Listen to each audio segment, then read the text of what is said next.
What's up, everybody? Welcome in to another episode of the In the Cut Fantasy Sports Podcast. This is episode 38. We are switching things up a little bit. We went from kind of doing our positional reviews or previews, I should say, and it's kind of getting to be a little repetitive. There's a lot of other podcasts out there that are doing the same thing. So we're going to kind of switch up the format a little bit. We're going to kind of switch into kind of blending a couple positions together and not going over every single player. We're just going to go over 5 different players that we're kind of in on or kind of out on at their current price. So we got Ryan in the house again. What's up, Ryan? What's going on, Fish? Just run-of-the-mill day. We're just going to keep on chugging along and go over our shortstop and third baseman. Yeah, absolutely. So first up,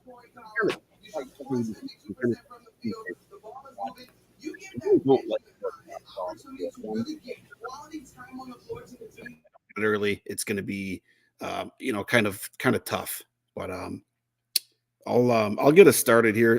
The first guy that I'm going to talk about is Francisco Lindor. I know a lot of people are in on him. I'm not, for whatever reason. I was obviously burned last year. He went 30-30, but I don't know. He's going to pick 25. It's the second round. It's obviously a super expensive pick. He's not going to give you a great average. Last 3 years he's hitting 258. So it's like, you're not going to get an elite average. And then he obviously stole 30 bases last year, but if you look at the years before that, now maybe it's the change of the rules. I think I need to see it again, I guess, is kind of what I'm getting at. You got to nitpick when you're at this stage of the draft because there's just so much talent there. So he does pile a lot of PAs, so you got to like that. He's going to get a lot of runs, a lot of RBIs sitting in the middle of that Mets lineup, right next to Big Meat Pete. But I don't know. There's just a couple things. I have some concerns about the stolen bases, returning to 30, and the batting average. So that's who I got for my first guy. What do you got for your first guy? I just wanted to add on a little bit to Lindor. I feel like it's good to play both sides. I actually do like Lindor. He stole 20. He attempted 26 stolen bases the last 3 months of the season. That's really good for me to see. He had a career high barrel rate, career low ground ball rate, and a career high fly ball rate. He just never misses games. I get that it's not like a sexy pick, but I just feel like he's so reliable in terms of games played and production. But I do understand where you're coming from. Like the batting average likely won't be plus. The stolen bases have a chance to be like 15, 17, 18 in that range. And it's not like what you want at that pick, but I just feel like the overall production is very safe, in my opinion. The first shortstop that I wanted to talk about is CJ Abrams. I see a lot of people on Twitter talking about like Abrams not being the hitter that they want to draft in like the second, third, fourth round, like not in terms of like fantasy production, but in terms of like a real life hitter. And I just want people to look at how little he played in the minor leagues. He played 42 games at AA and 38 games at AAA at 20 and 21 years old. He comes up to the majors in 2022, and he was bad. He's a 21-year-old that literally has never played in the minor leagues pretty much. He had a combined – he played 110 games roughly combined his entire minor league career. Age 18, 20, 21. When he was 19, it was the COVID season. 3 years, he hardly played 110 games. And then he comes up to the majors. He stinks, as he should. He's basically a kid playing in Major League Baseball. And then next season, he makes takes massive steps forward. His ISO goes up almost 100 points.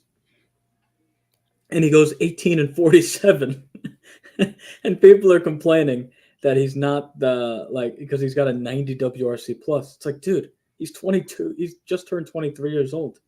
His career is just starting. Like he's only going to get better. And the fact that he almost went 2050 his first full season in the big leagues, that's insane. 33 stolen bases in the second half of the season, 112 max EV with a 19% K rate. I don't know what else you want this guy to do. I really don't. And come main event time, I don't think it's out of the realm of possibility. He's like, his ADP is like 16 to 17. It's 40 right now. I don't know. Like, why should he? I love Elly De La Cruz, but why should he go any picks later than Elly? Yeah, I'm in on Abrams as well. And he put up those numbers last year while hitting like bottom of the lineup for half the season. So yeah, I'm in on Abrams. See, like this is kind of like what I was, kind of getting at a little bit when I was talking about Lindor. Like Lindor is probably going to hit 260. I think Abrams is probably going to come in at about 260. So give me the guy, and I know obviously the counting stats are going to be in favor of Lindor, but give me the guy who's got a chance to steal 60 bases. Like I don't think that's out of the question for CJ Abrams. Go ahead.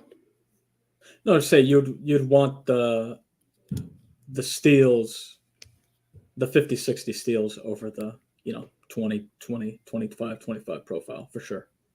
Yeah.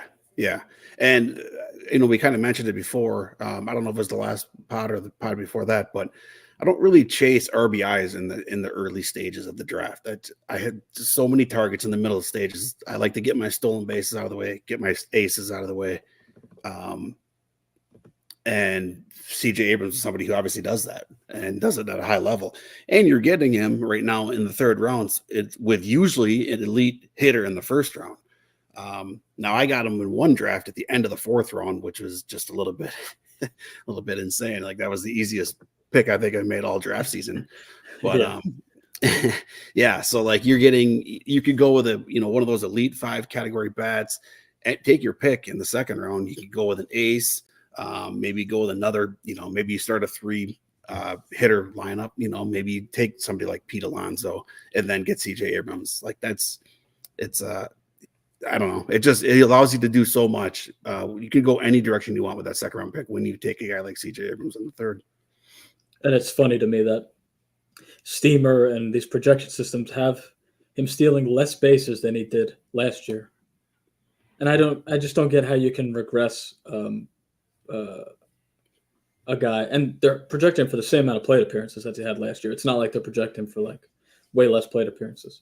Same amount of plate appearances, but they have his stolen bases regressing. And I just don't like how. Why would that be? I don't really know. Especially because he stole, 30. I wrote it down. 33 stolen bases in the second half of the season. Like, why? What makes you think he's going to steal less next year? I don't really understand. Especially on a really bad Nationals team, they're going to want him running a bunch to try to create runs. I don't know why he would ever steal less unless he gets hurt. But yep, I agree. Let's your second pick for shortstop. So I got a guy right in that range, Bo Bichette. This is, he's hit 300 over the last 3 years. He's just a consistent elite batting average. It was kind of funny. We saw the run total be just so oddly down, 69 runs. Now, it's because the Blue Jays' whole lineup as a whole just tanked. And Vlad is obviously going to have a better year, I would think. You just got to think that Varsho wasn't good. It was his first year over with Toronto. Just the whole team. Kirk was a disaster. The whole team was just a disaster. It's what it was. But Bichette was still able to show the ability to hit 300. And I think he's going to score. I think he's got the ability to score, 100 runs, 100 RBIs, hit 300, and go 25-10. Now, he's not a big stolen base guy anymore, It appears. Now, he did have a couple injuries, the second half of the year last year, but I don't think we can rely on like 20 stolen bases or anything like that. But 10, 15 stolen bases, I think, are still in the cards. He's still young enough. He's going to be 26 this year, right in his prime. Sign me up all day for Bichette where he's going. I've said before, just kind of in private chats, that if I ever was able to get Ronald Acuna, first of all, it'd be a miracle. But if I did get him, I think Bo Bichette is the perfect pairing with him, because just think about that elite batting average you're getting to start your draft. And you don't need a ton of stolen bases from Bichette because you're getting so many from Acuna. I don't know. I just think that's like a perfect pairing. And then kind of like what I was saying with Abrams, you can kind of go any direction you want with that second round pick. Yeah, I like that call with Bichette a lot. Especially because it's kind of funny. He was a first round pick 2 years ago, right? I believe him and Lindor were going at the 15-16 turn 2 years ago, if I remember correctly. I think he snuck up in the first round sometimes last year too. Yeah, and I know he had like everything you mentioned. He had a down year, especially with stolen bases. But I don't know. He's like 25, 26. I think he can recapture that. There's nothing in his profile I see that's any different than what he was. So I think you're getting a discount of a guy that could be a potential first rounder, second rounder next year, and except you're getting him at 38. My second player is going to be Xander Bogaerts. His ADP in or out. I'm in on Xander Bogaerts. Okay. In last month, ADP 114. In doing more, I've done a few more drafts since we started this podcast this offseason a couple weeks ago, and it sort of made me gravitate more towards Xander Bogaerts. He had 10 stolen bases in the second half of the season. Also at 310. Got off to a bit of a slow start, and he really wasn't great all year. He kind of just went nuclear in September. But I really like the profile of stolen bases with batting average. And that Padres lineup was it's kind of the same thing as Bo Bichette. Padres lineup was so bad last year. And yeah, maybe it's not better, but I don't really think it could get any worse. Only 83 runs and 58 RBIs. I feel like those numbers can only get better. Playing with Manny Machado and Fernando Tatis for another full season. Again, he literally never hits below 280. He's done it one time his entire career, aside from his rookie season. So you're getting at least a 280 batting average, 15 to 20 home runs. And like I said, he stole 19 bases last year with the new rules. Even if he gives me 12 to 15 steals, like 15-15 with a really good batting average, and I think he'll most likely have good runs or good RBIs. I think that's a really, really solid pick around 113, 115, especially because the shortstop landscape, like after that, is so shaky. I kind of feel like he's the last, and I don't really like Ha-Seong Kim, but after Bogaerts, I don't really love any of the shortstops going off the board. Yeah, we were talking about him, I don't know, was a week ago or whatever, after our second base pod. We were texting, and there's just so many shortstops where I like some things and I don't like some things. I'm unsure about this. For me, it's Bogaerts. He's got the wrist issue that seems to pop up every single year. That park's not great for home runs, so you're probably not going to get a huge home run total from him. But you can also make the argument that he's essentially like a poor man's Bo Bichette, where you're going to get the good average. You're going to get probably some more stolen bases than Bichette. So, you got to like that. But how many are you going to get from him is kind of like where my questions come in. Is he going to steal 19 again? Is he going to steal 15? Is he going to steal 10? Like, I think all of those are in the range of outcomes. And where he's going, I definitely agree with you. It's a good good spot to scoop up your shortstop there, because I 100% agree with you that it is brutal if you wait too long. If you're waiting until like after round 10, you're waiting to try to get a shortstop, it's tough. Yeah, shortstop's bad, and it's really hard to get even past pick 150. It's really hard to get a guy with a good batting average that isn't just like a nothing and everything else. Right. So that's another reason why I really like Bogarts. Yeah. So why don't you go your third shortstop? Third shortstop is a guy we talked about in the second base pod. He's also eligible as shortstop, and I'm just going to go back. I'm going to be in on him again with here the shortstop. It's Matt McLain. ADP is 62.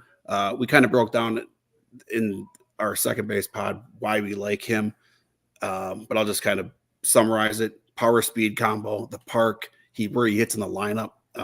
He hit second, I think, every single game, and I just like that Reds lineup. I like the top half of that Reds lineup. I think they're going to be fun to watch, and I think that the counting stats are going to be there. And you put in the power speed combo, and that's sign me up all day right there in the 5th round. We also talked about Nico Horner on that second base pod, and I still don't really understand why Nico Horner goes ahead of him sometimes. Obviously, stolen bases, but Nico Horner's just he's going to be a power drain, like no matter how you look at it. So I like Matt McLain in Cincinnati. Yeah, I just think Matt McLain's an all-around really good hitter. I know all-around really good player. I know we talked about him a bit on our episode that we had Reggie on, I believe. We touched on McLain. Mm-hmm. But yeah, I agree with everything you said about him. I think that's a solid pick, and I need to start getting some shares because I don't have any as of right now. And I would like some. My third shortstop is going to be Trevor Story. And this is more of, again, the landscape of shortstop. Trevor Story is going to play every day. I know he was brutal last year when he came back from the elbow injury. He hit 203 with a 310 slugging. He was awful. But you got to remember he's coming off a major surgery, and we've seen he got Tommy John, right? Or something close to Tommy John. It was elbow related. Yes. Yeah. It was Tommy John. Yeah. Forgive me, I don't know exactly. Oh, it was Tommy John. Okay. Yeah. So we've seen Max Muncy, we've seen Bryce Harper. Those guys, it took them a while to get back to hitting to their normal selves after they got the surgery.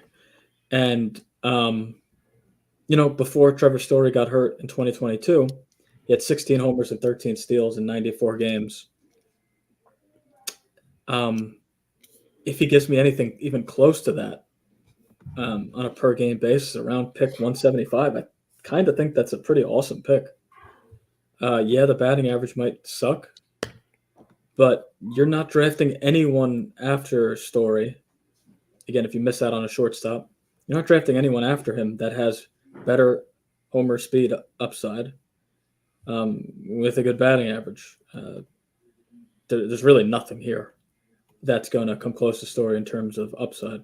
So just for that reason, I'm really a fan of Story, and I think a year removed from the Tommy John surgery, I think he comes close to going 2020. The batting average might suck, but I don't know if I care. Yeah, for that price, 175. If you got batting average taken care of, that's a great pick. Power speed combo. I think he's more than 20 stolen bases, to be honest with you. I think we see maybe 30 stolen bases. 20, 30, I think is definitely in the cards there for Story. And Boston is a tremendous hitter's park for right-handers. I know he only hit 16 in 100 games his first year in Boston, but I mean, he's hit 35 homers before in I know it's Colorado, but Boston's a really, really friendly hitter's park for right-handers, and I would not be surprised if he went. And again, I was saying he's going to do it, but I really wouldn't be surprised if he went 30-30. I think it's obviously a long shot, but if he did it, I wouldn't be shocked if he came close to going 30-30. Yep, same here. I agree. Next guy, my fourth guy, is going to be a guy I'm out on. another guy that we kind of mentioned in the second base pod. It's Tommy Edman. It pains me because I was all over Tommy Edman a couple years ago. There's just things have changed now. He's not going to be hitting leadoff, obviously, after last year. He didn't hit leadoff very much last year either, with Lars Nootbaar being there. And now you got Brendan Donovan healthy as well. So I think those two guys are probably going to occupy the top slot. So I think it leaves Edman down towards the bottom of the lineup. The power really has not come to fruition. I think he had 13 last year. So it's like, you can't really expect 15 really even. The speed is probably going to still be there, but we saw the batting average kind of come down as well. And they got him playing center field. I don't know. It's just the vibes are down for me with Tommy Edman. And even though at pick 162 is, a much better price than what he has been the last couple of years, I'm still going to be out on Tommy Edman. Yeah, it's unfortunate. Tommy Tanks is not looking like the player that we liked a few years ago. But no, I agree, especially because St. Louis has some players in the farm coming up. So I think if he struggles, I don't even think his job is secure in the second half of the season. That's an everyday player, so that's another really big worry. I agree. Who you got for your fourth guy? My fourth guy I'm in on. I tried to be a little more positive with this episode, bringing guys I'm in on. We're going to go with Willy Adames. In 2023, he had a bit of a down year. Homers, runs, RBIs, steals, batting average was all worse than the year before. But to be honest with you, I don't really see any difference in the player. Fly ball rate was the same. He almost hit the identical amount of barrels. Max EV is almost identical. Strikeout rate, identical. He walked a lot more, which is kind of weird. But I don't see why he can't repeat 2022. It is the same player to me. And in 2022, he hit 31 homers with 8 stolen bases and hit 238. And again, I know it's not sexy like Trevor Story. If he hits 230, 240, it's a low batting average, but 31 homers, 83 runs, 98 RBIs, and 8 steals, that's a really, really good season. And to get that at pick 190, and again, it's kind of the same thing as Story. I'm not saying he's going to do that, but if you miss out on shortstop after these guys, there's just nothing there. And getting a player right around pick 200 that has the capability of going 30 homers, 5 to 10 steals, that you're just not going to find that in the draft. So I think Willy Adames is I'm going to have him on a lot of teams where I miss out on, O'Neal Cruz, CJ Abrams, Bichette, Lindor, Seager. Teams that I don't have those guys on, I'm going to be drafting a lot of Willy Adames and Trevor Story. Yep, I like that as well. Again, it's the shortstops, they all have a flaw. It seems to me like after the 5th round. And obviously with Willy Adames, it's the batting average. So as long as you got a strong batting average going in, the other 3 categories for sure. And then, you hope you get the 8 to 10 steals, it's pretty solid. So I do have some Willy Adames already as well. So I'd like to hear that you are in on him as well.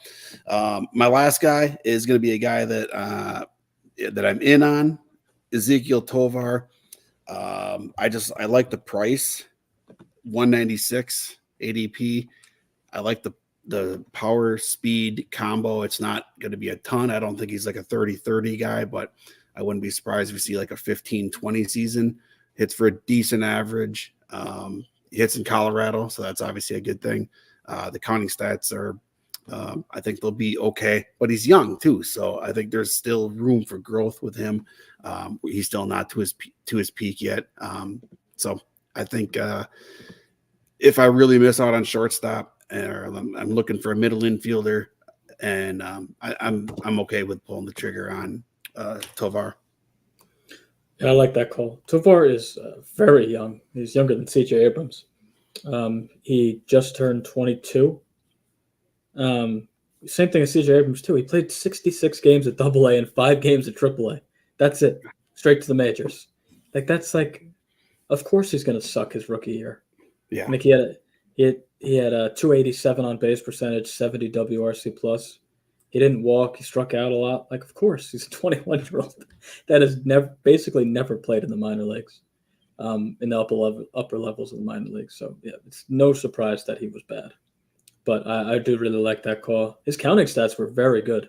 I know it's Colorado, Yeah. but still, 79 runs and 73 RBIs is very good for a player you're getting in that range of the draft. Yeah, absolutely. I agree. My fifth and final shortstop is going to be a buy. It's going to be Zach Neto of the Los Angeles Angels. I was a really big fan of him going into the season. I didn't think Luis Rengifo was a shortstop, so I had my eye on Neto. He got drafted literally last year and just went straight to the majors after playing a little bit in the minor leagues. And he was doing really well before he got injured. So listen to this. These were his numbers before he got hurt. His first 200 plate appearances in the big leagues, 55 games, roughly a third of the season. He had 6 home runs, 5 stolen bases. He was hitting 260, 87% zone contact, 27% chase. Those are like legit good numbers.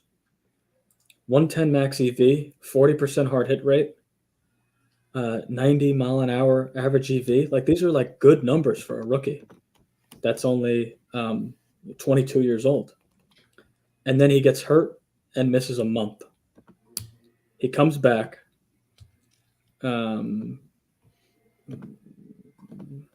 This is fantastic podcasting. I know I had this in front of me. He comes back July 14th. And from July 14th to the end of the season, he hits 174, 262, 296, 54 WRC plus. He strikes out 31% of the time and has 3 homers and no steals in 30 games. So those numbers are really bringing down his overall stat line on the season because he was so horrendous the last 30 games of the season. He had an 89 WRC plus for the end of the year. He hit 225. And people are going to look at that and be like, he wasn't really good in his rookie year. When he was very good, but those last 30 games just bring his stat line down so much that it makes it look like he wasn't any good. So I think you're getting a very generous discount at pick 270 just because he got injured.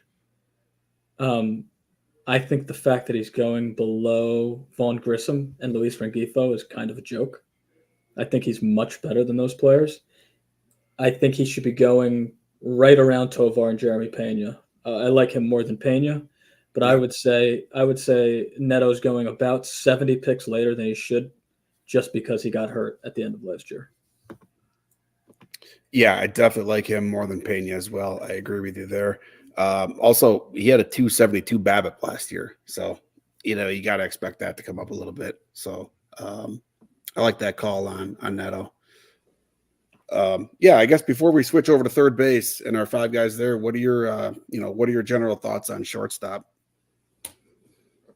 I think I just pretty much painted a picture of the pocket I'm going to, pocket of players I'm going to pick from.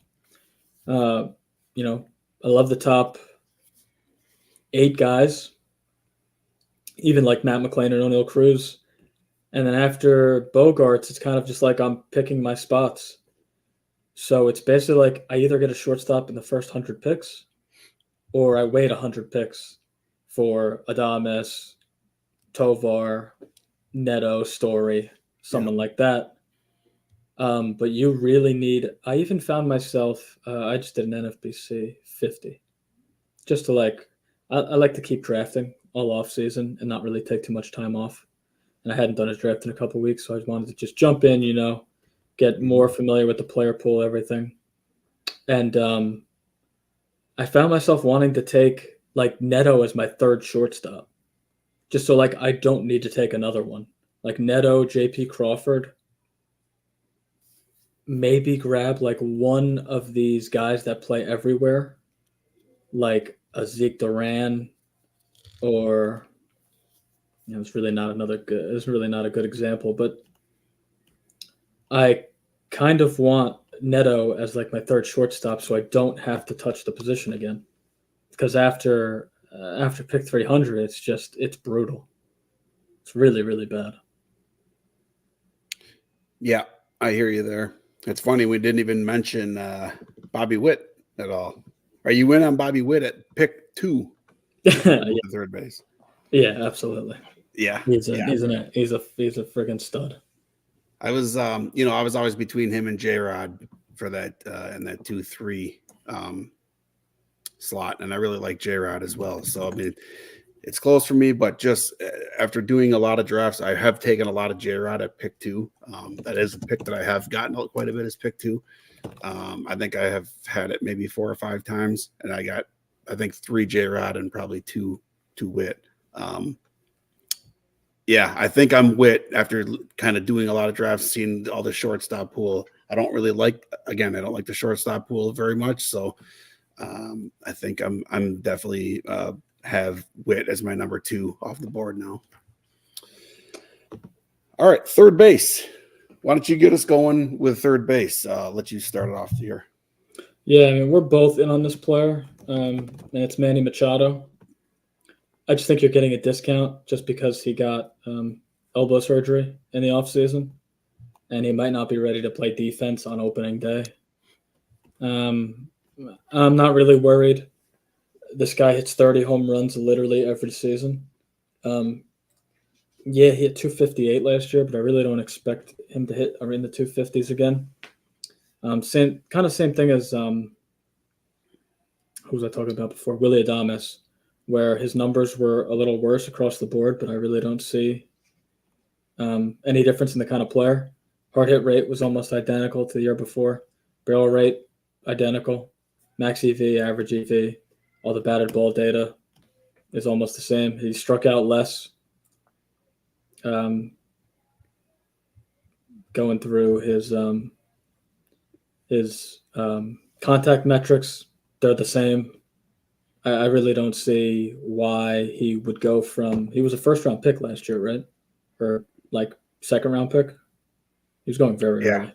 Yeah. Yeah, so I don't know why he'd go from first, second round pick all the way down to pick 73.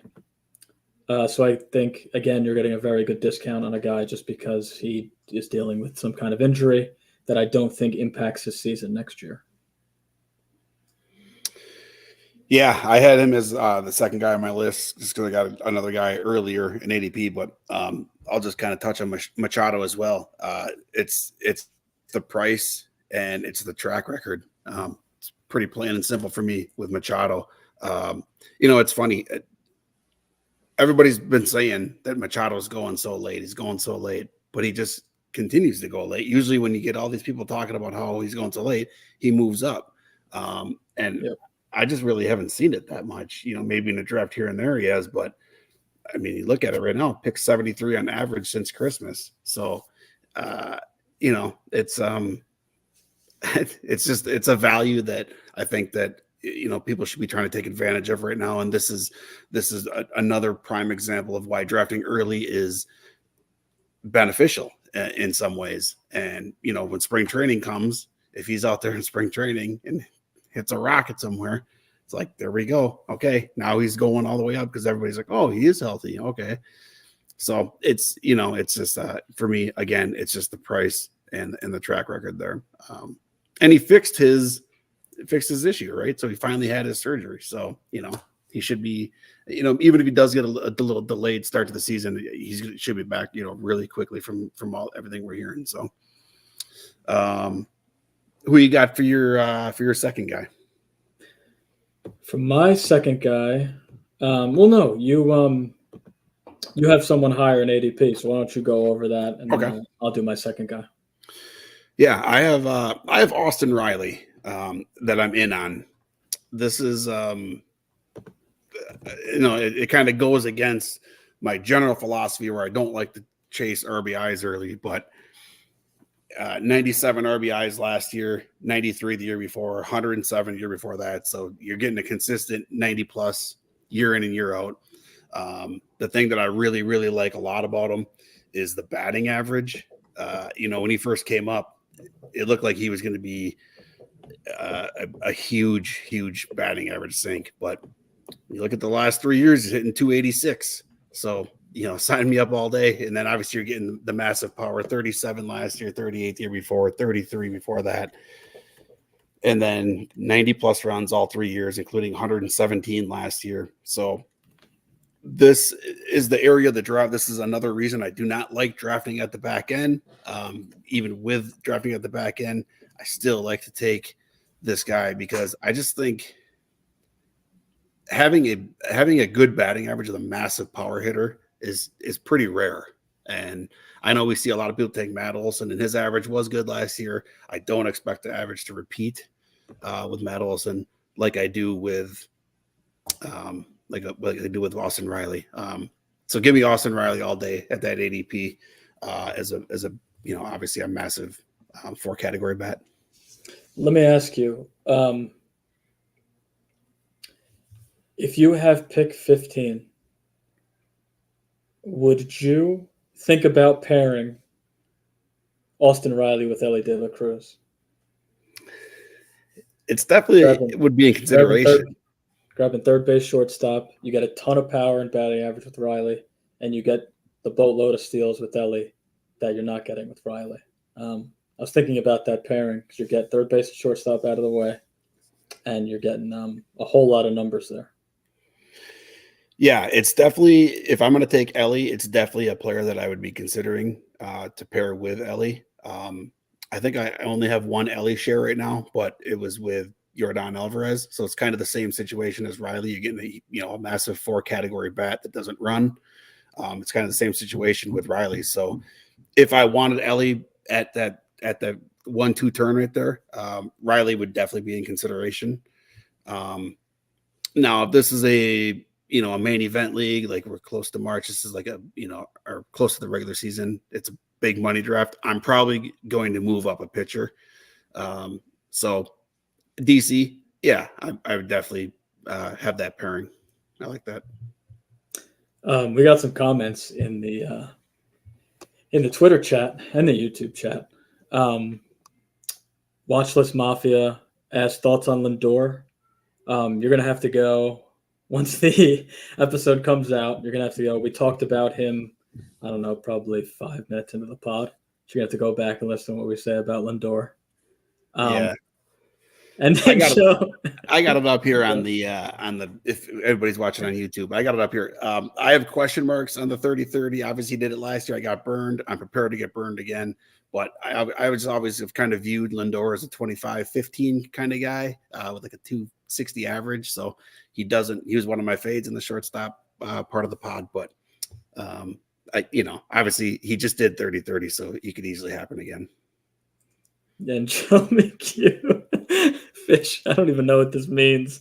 Fish looks like the white RZA in that hat. I don't even know what that means. I have no idea either. What's up, Joe? I'm going to party with Joe in Vegas. I can't wait. I'm looking forward to it. Joe's a good dude. I'm in a dynasty league with him. He's a funny guy. Now on to my second player at third base. It's Texas Rangers slugger Josh Jung. He's not quite Austin Riley, but he's that same type of player, just like a monster power bat that is going to give you home runs, not a lot of steals, and I think will hit for a better average than you think. All in the minor leagues, he had very low strikeout rates, 16%, 16%, 21%, 21%. And then it wasn't until he got that major shoulder surgery that wrecked his 2022 season that his strikeout rate began to climb. It was 28% in AAA in 2022. And then he went to the majors and it was 38%. Last year it was 29%. If you look at Austin Riley's um, rookie year, he struck out 36% of the time. And then it came down to 24%. It's kind of stayed in that range. We see a lot of times these rookies, they come up and their strikeout rates are really high. And then as they get older, it goes down and down and down even more. Granted, I realize Austin Riley was 22 as a rookie. Jung is 25 as a rookie. But if he didn't mess his shoulder up, he would have debuted in 2022. It's just that he had that massive injury that made him miss almost the entire season. I really think Jung could be like a 270, 30 homer bat. I think that's definitely in the realm of possibility. And that Texas lineup is so good. It's going to be batting behind Semien, Seager, Nate Lowe, guys that just constantly get on base. He's going to have a ton of RBIs. I think if he stays healthy, he's going to hit 30 bombs. And I really like the price that he's going at. He's currently pick 113. I mean, I've been, I think in the last 2 drafts, I've grabbed him. I think he's going to be a really, really good buy at that price. Yeah, I don't disagree with anything that you said. And I do have some Josh Jung. I have 3 shares. They were all in my early drafts because of the next couple guys that I'm going to be talking about here. But yeah, I definitely, the Texas lineup, the power, I definitely agree there. The RBIs, the runs, like it should be a really solid 3 categories. He did hit 266 last year, but it came with a 340 BABIP. So, which seems like it's pretty high, but he is a pretty big line drive hitter. So, maybe the BABIP is a little more sustainable, maybe not necessarily quite that high, but like you said, with the K rate, that could continue to fall as he becomes a little more experienced in the majors. So I definitely like him, but I just fell in love with, and this is a perfect segue to my guy that I'm about to talk about. I just fell in love with this next guy, who's one of my most rostered players. It's Jake Burger.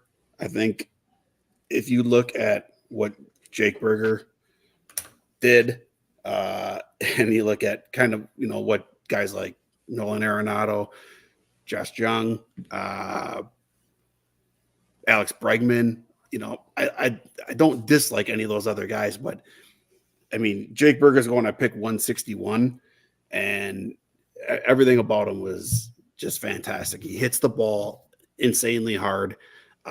If you look at his XBA, I know some people like that stat, some people don't, but his XBA last year was 270.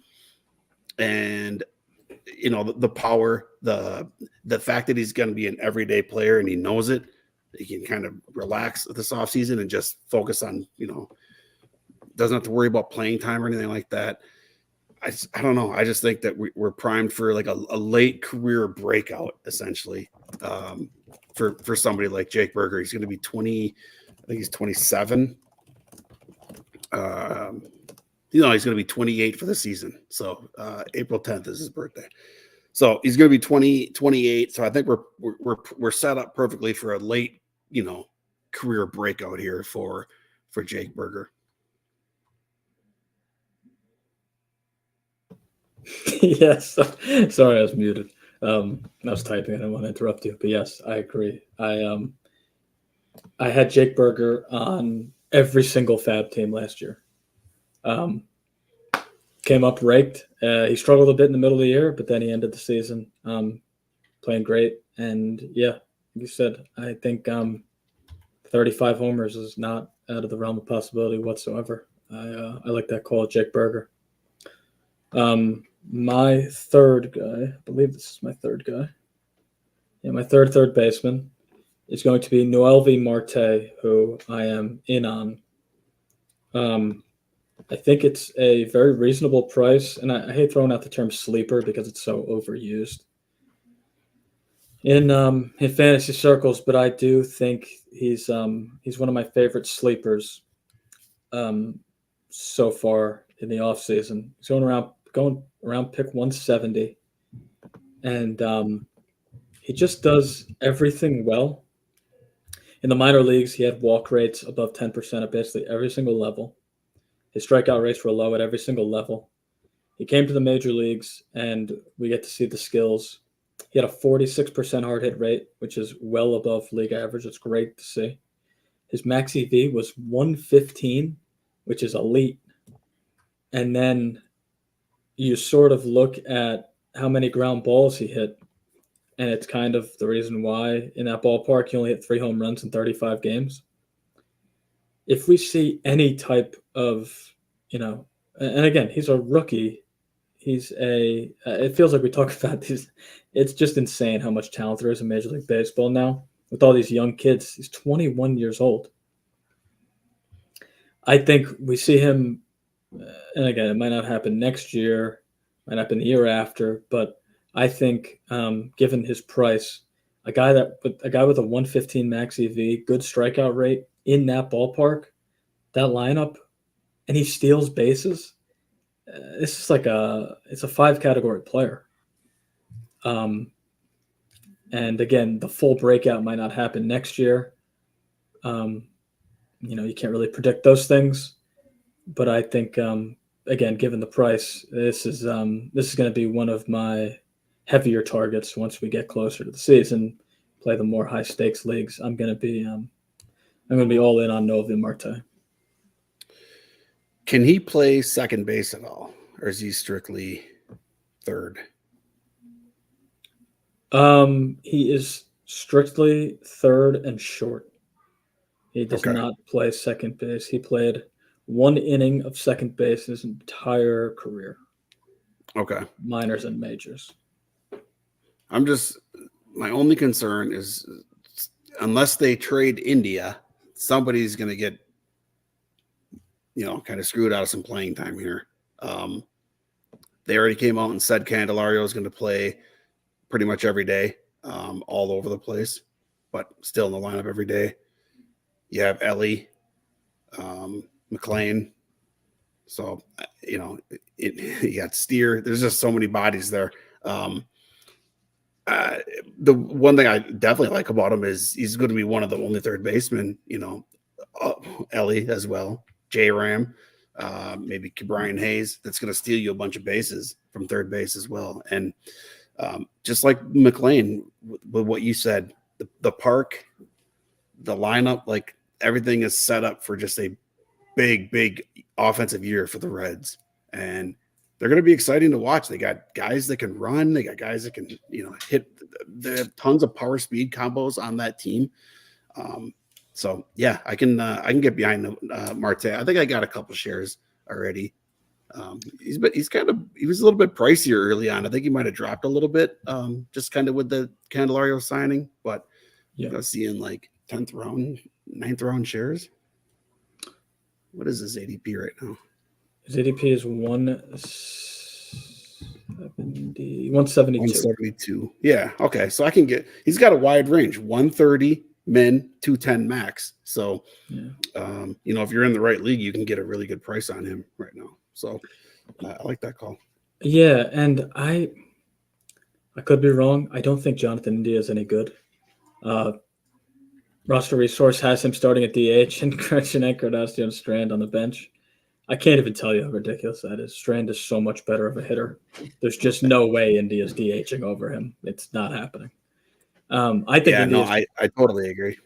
I think India's a bench player, to be honest with you. And I kind of think that's why they haven't traded him yet, because nobody wants him. He's a bad defender. He's an average hitter. I see him as a bench player or a weak side platoon bat. So I am not worried about India whatsoever. I think Noelvi Marte is a stud, and he's just their future third baseman. I think Ellie, McLean, and Noelvi Marte and Candelario are locked into the infield. People think this is going to be this revolving door. I think the outfield is going to be much more of a revolving door. I think the infield's set.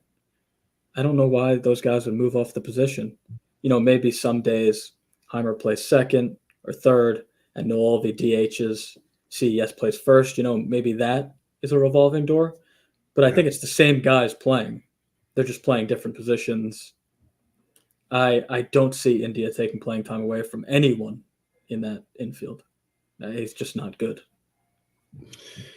Yeah, it would be nice if they could just find a trade partner so that we really don't have to worry about it. But it is what it is, and that again, another benefit of drafting early is because if India does get traded, Marte's going to shoot up, and he's going to be up in those top 10 rounds. So, yeah, I like that.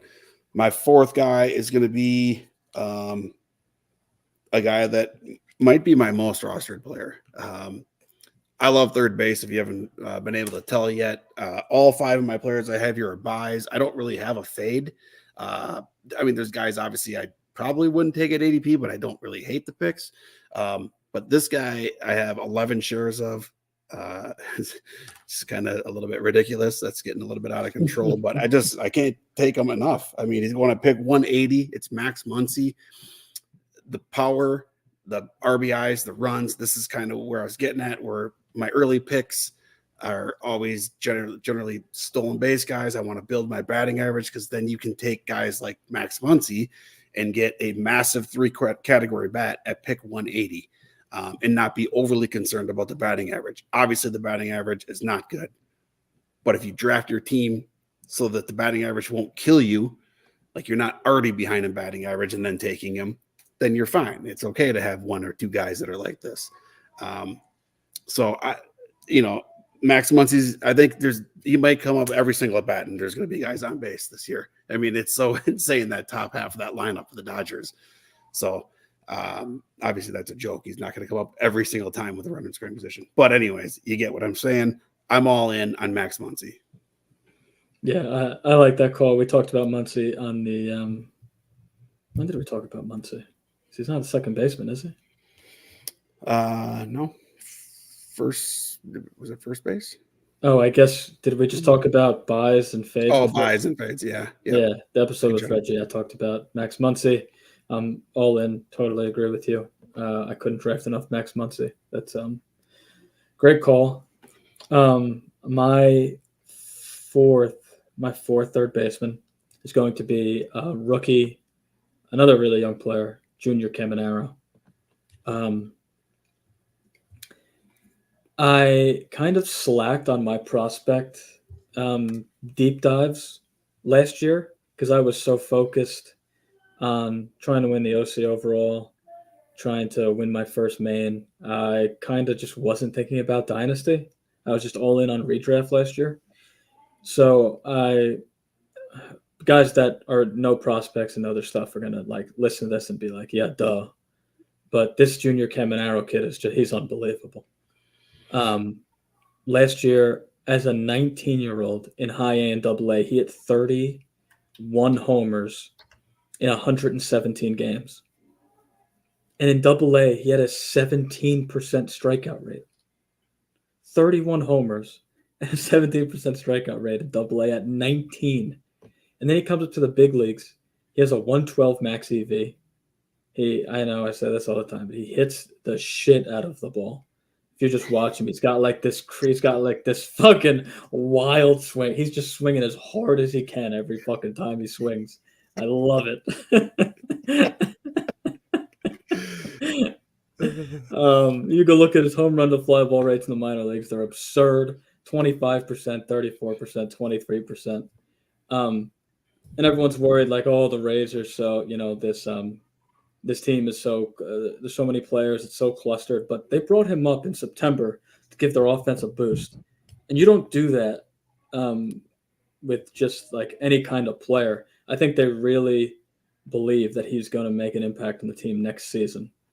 The Rays have Jose Caballero as their starting shortstop, and their backup shortstop, when he's healthy, is Taylor Walls, who blows. So once those 2 guys aren't any good, Jose Caballero hit 220 last year with the 320 slugging. He's not good.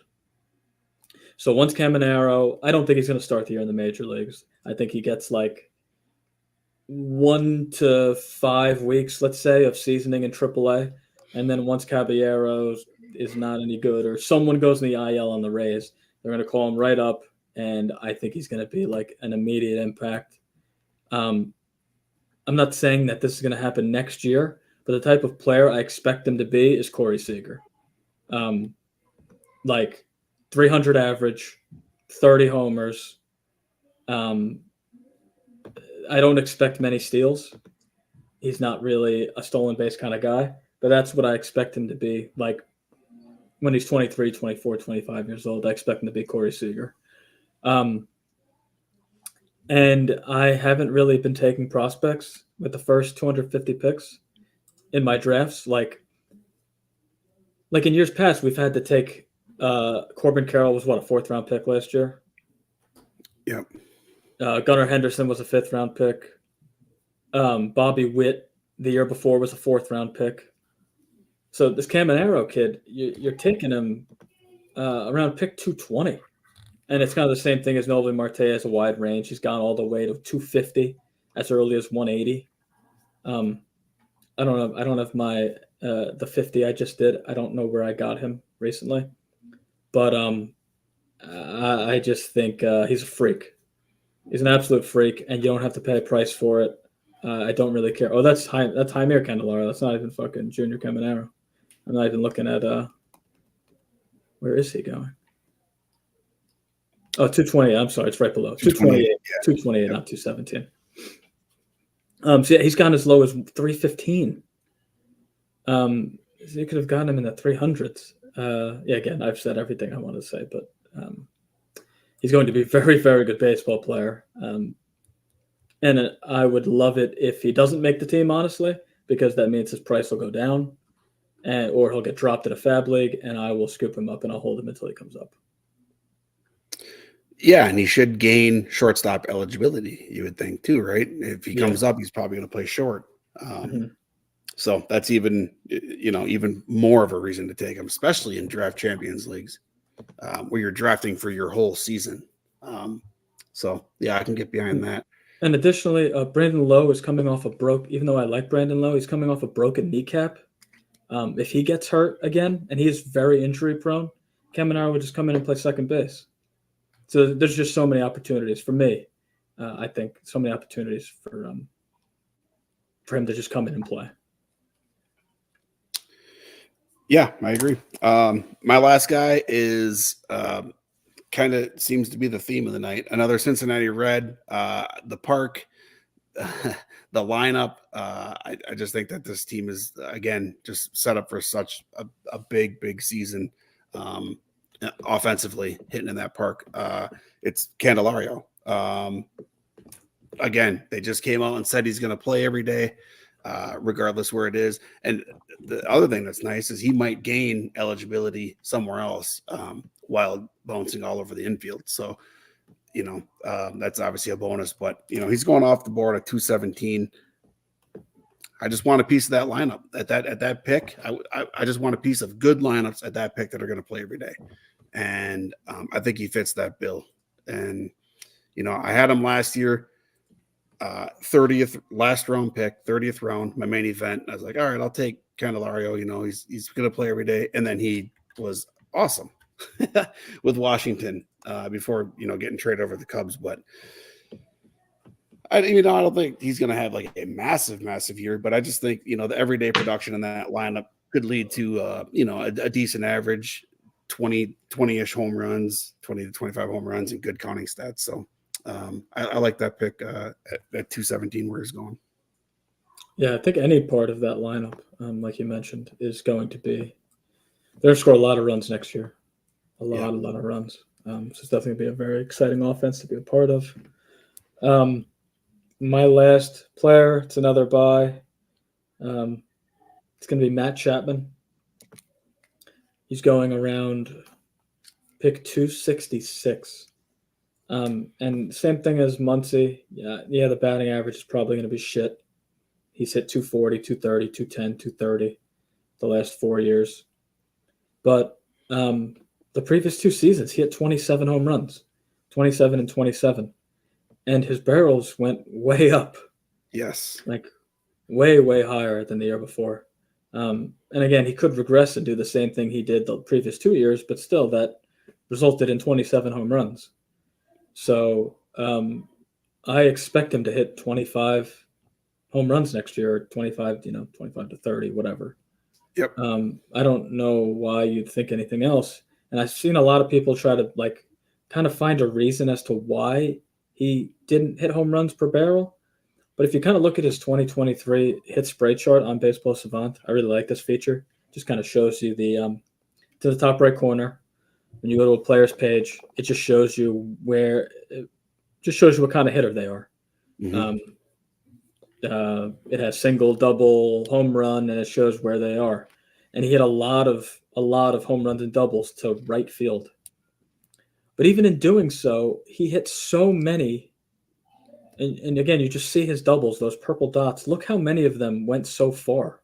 It looked like he just missed a home run by like 5 to 10 feet. I don't know, 12 times.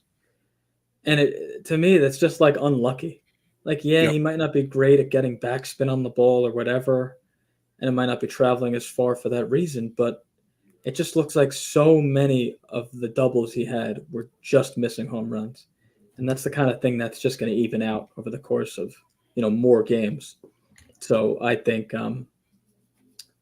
I guess it depends where he goes. I'm kind of surprised he hasn't signed yet because he's a very, very, very good player.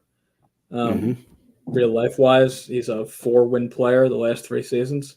So he's going to get a good amount of money.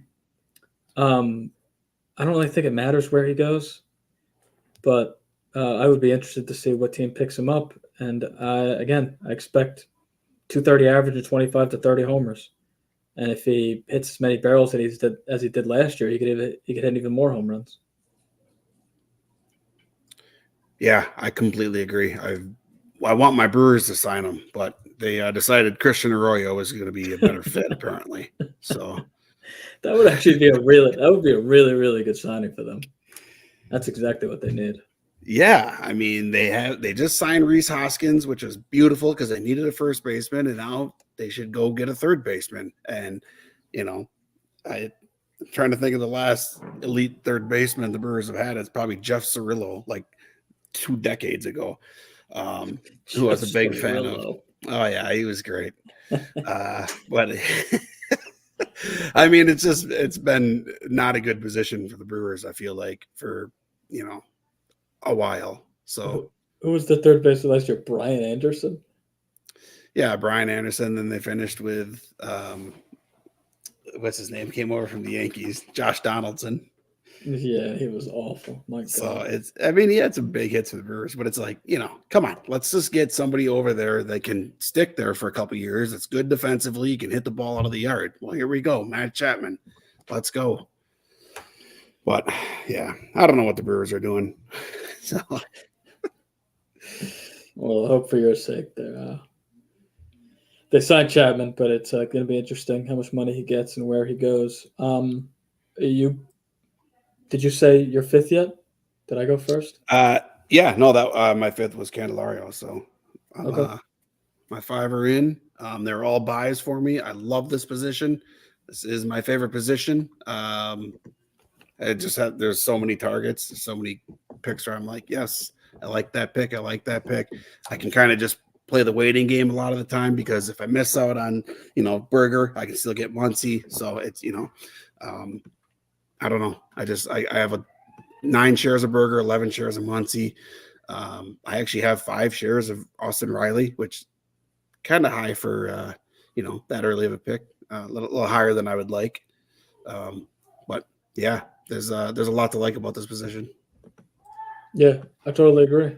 Some later guys I like too. It's much, much better than shortstop. Yep, absolutely. For sure. Alrighty. Any final thoughts before we get out of here? I think that's it. I think we can wrap it up. Another episode in the books. Yep. Good stuff. Yeah, going forward, we're going to continue to do kind of what we did tonight. We're going to just kind of, instead of going every single player, we're just going to kind of mush it all together. Outfield, we might maybe we'll do 1 episode on outfield. Maybe we'll do 2. There's so many of them. Then obviously we have starting pitchers. So we'll figure that out down the road. But yeah, I think that should wrap it up for tonight. Thank you everybody for listening. We will catch you next time.